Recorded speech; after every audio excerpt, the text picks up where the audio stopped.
خلاص انا عندي الحل. وديها دار مسنين اهو، هم هياخدوا بالهم منها كويس قوي.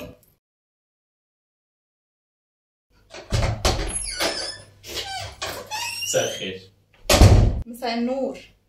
مالك بتبص كده ليه؟ طبعا ما انت طول النهار بره ولا فاهم ولا عارف اي حاجه ولا عارف ايه اللي بيحصل، ومجرد ما بتيجي وتلاقي كل حاجه زي الفل، صح؟ طب وانا بره البيت ده العب؟ ما انت عارفه ان انا بشتغل طول اليوم علشان اقدر اجيب مصاريف البيت، وده الطبيعي بتاع كل يوم. ايه اللي جد النهارده يعني؟ ايه اللي جد؟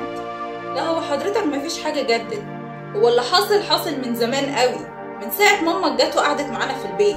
هو يعني مش كفايه عليا اصلا ان انا بخدمك انت وعيالك، كمان هخدم امك معاك؟ انا من ساعه ما بصحى ببقى كده اهو في البيت، مش عارفه اقعد حتى. معلش انا عارف ان الحمل تقيل جدا جدا عليكي، وانا قصرت كتير قوي معاكي الفتره اللي فاتت، بس انا تعبت جدا بصراحه. انا مش قادره استحمل كل يوم بصحى من النوم على الطحنه دي، بجد حرام كده. ساكت ليه؟ ما تتكلم. اتكلم وقول لي طيب. معرفش، شوف حل وتصرف. عايزين اعمل ايه طيب؟ معرفش، شوف لها شقه تقعد فيها. ازاي؟ ما انت عارفه ان هي ما ينفعش تقعد في الشقه لوحدها. خلاص انا عندي الحل. وديها دار مسنين اهو، هم هياخدوا بالهم منها كويس قوي. هو ده الحل؟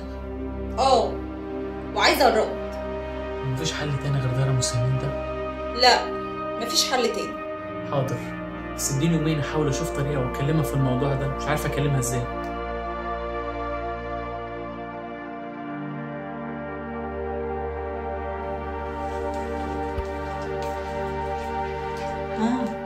كلمت امك في الموضوع ولا لا؟